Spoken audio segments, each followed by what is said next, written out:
नमस्कार, मैं आरडी भारती और आप देख रहे हैं बिहारी सुल्तान। बिहार के अंदर जो जातिगत जनगणना हुई थी, यह फैसला लेना बड़ा मुश्किल सा हो रहा है कि वह तेजस्वी यादव जी के निर्देश पर हुई थी अथवा मुख्यमंत्री नीतीश कुमार के निर्देश पर, क्योंकि आज की तारीख में मुख्यमंत्री सत्ता में है नीतीश कुमार और तेजस्वी यादव जो उस वक्त डिप्टी सीएम होते थे वो विपक्ष में है। सवाल वहां से खड़ा हो जाता है कि एनडीए में नीतीश कुमार हैं, भाजपा है, चिराग पासवान है, जीतन राम मांझी हैं, उपेंद्र कुशवाहा हैं और एनडीए का ही पक्ष का एक व्यक्ति जातिगत जनगणना के ऊपर सवाल खड़ा करे तो सवाल सुनकर बड़ा अटपटा लगता है और फिर दिमाग में ये आता है कि ये जातिगत जनगणना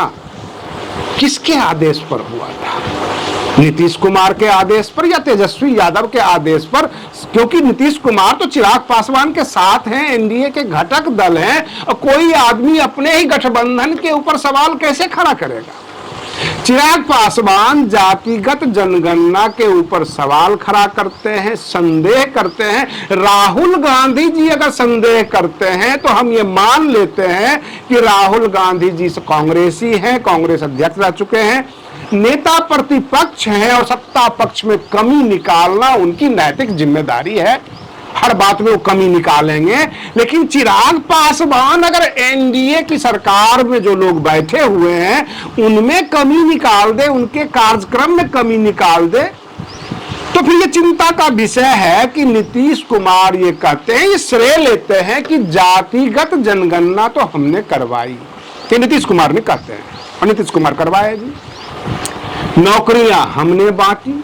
अब जाहिर सी बात है उन नौकरियों में कोई लोचा हो जाए, कुछ निकल जाए और उस वक्त अगर आप तेजस्वी यादव जी पर डाल दो तो जनता तो सब कुछ देखती है। हम बात नौकरियों की नहीं कर रहे हैं, हम बात कर रहे हैं जातिगत जनगणना की। फिलहाल चिराग पासवान अपनी पार्टी की रैलियों में व्यस्त हैं, लोगों के बीच जाते हैं, बिहार की जनता के बीच जाते हैं और बिहार की जनता के सामने कहते हैं कि हमें जातिगत जनगणना पर संदेह है।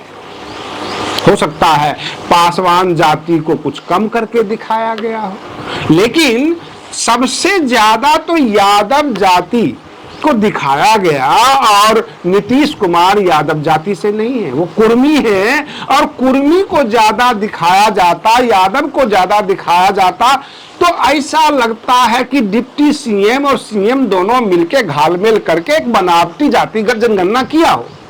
लेकिन ऐसा भी नहीं है, केवल यादव जाति को ही 14% तक पहुंचाया गया, बाकी जो जाति है 4-5% में सिमट जाते हैं, जैसे पासवान हो अथवा कुर्मी जाति हो, तो इसके ऊपर संदेह भी नहीं किया जा सकता। लेकिन जिस प्रकार से चिराग पासवान हमलावर हैं और वो कहते भी हैं कि हम प्रधानमंत्री नरेंद्र मोदी के हनुमान हैं, स्वयंभू हनुमान हैं, खुद बताते हैं। ऐसे प्रधानमंत्री जी ने कभी नहीं कहा कि मैं राम हूं और वो मेरा हनुमान है, ऐसा उन्होंने कभी नहीं कहा।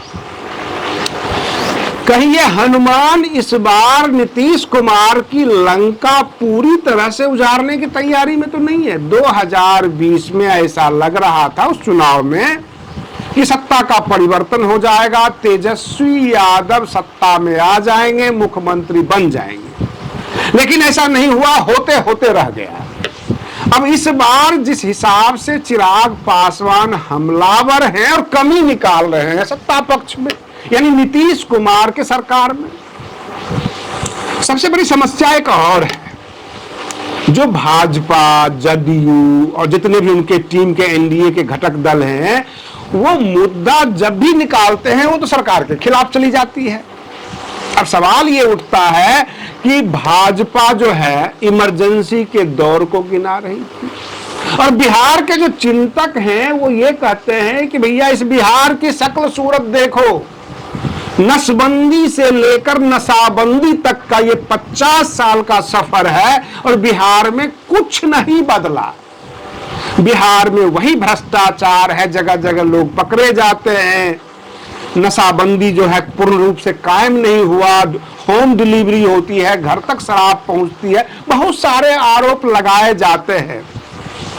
और इसी बीच में नीतीश कुमार कई बार लुभावने वायदे योजना लागू कर देते हैं, जैसे हम पेंशन बढ़ा रहे हैं, अशक्त लोगों का पेंशन बढ़ा रहे हैं, महिलाओं पर ध्यान दे रहे हैं। और उन्हीं के घटक दल के एक नेता जब उनके कार्यक्रम पे सवाल खड़ा करते हैं तो ऐसा लगता है कि वाकई महागठबंधन नहीं, एनडीए ने सोचा हुआ है कि इस बार सत्ता का परिवर्तन करना है। सबसे बड़ी बात यह है कि बिहार के अंदर जो इमरजेंसी के दौर की जब कहानी शुरू होती है, नसबंदी से लेकर नशाबंदी तक बहुत सारी सरकार रही है। भाजपा अपने 14-15 साल के कार्यकाल को नहीं गिनाती है, वाजपेयी जी के 5 साल को भी नहीं गिनाती है, केवल कांग्रेस के शासनकाल को गिनाती रहती है।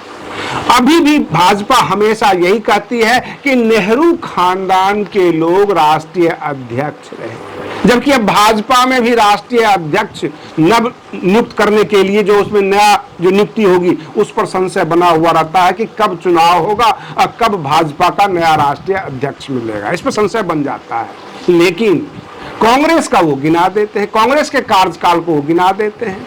बिहार में भाजपा ये चाहती है कि भाजपा का शासन हो, भाजपा के मुख्यमंत्री बने। नीतीश कुमार क्रमोबेश यह भाप गए हैं और सुगबुगाहट तो यह भी शुरू हो गई है कि विश्वास प्रस्ताव लाया जाएगा बिहार विधानसभा में। जैसे ही नए सत्र की शुरुआत होगी और विश्वास प्रस्ताव लाया जाएगा, हो सकता है विश्वास मत नीतीश कुमार हासिल ना करें या नीतीश कुमार खुद जो है रिजाइन दे दें। लेकिन उधर से तेजस्वी यादव ये कहते हैं कि महागठबंधन के खिड़कियां और दरवाजे दोनों बंद हैं नीतीश कुमार के लिए। तो ऐसे में बिहार का होगा क्या? बिहार में क्या राष्ट्रपति शासन लागू होगा? और राष्ट्रपति शासन लागू होने का मतलब है कि राज्यपाल जो है भाजपा के हैं, क्योंकि केंद्र से उनको भेजे जाते हैं। तो बिहार की जो सत्ता होगी, गवर्नमेंट होगा, वो कंप्लीट भाजपा का सरकार हो जाएगा और भाजपा अपने हिसाब से सब कुछ कर लेगी। कहने का तात्पर्य एक तरफ कुआं दूसरी तरफ खाई। और चिराग पासवान की तेवर देखकर बाकी जितने भी दल हैं, सवाल ये उठता है, जितने राम मांझी अगर बार बार ये कहते हैं कि शोषित वंचित SC ST के लिए सरकार कुछ नहीं कर रही है, तो सरकार है किसकी? नीतीश कुमार की है, आपकी है, जिस गठबंधन में आप हैं।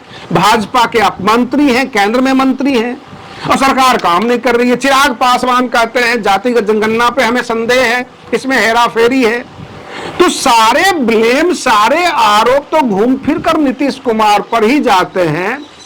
हाँ, ये हम कह सकते हैं कि केंद्र की सरकार संपूर्ण रूप से भाजपा के हाथ में है, लेकिन बिहार में वो नीतीश कुमार को मुखौटा बनाए हुए हैं और अपने जितने भी गुर्गे हैं उनसे हमला करवाते हैं।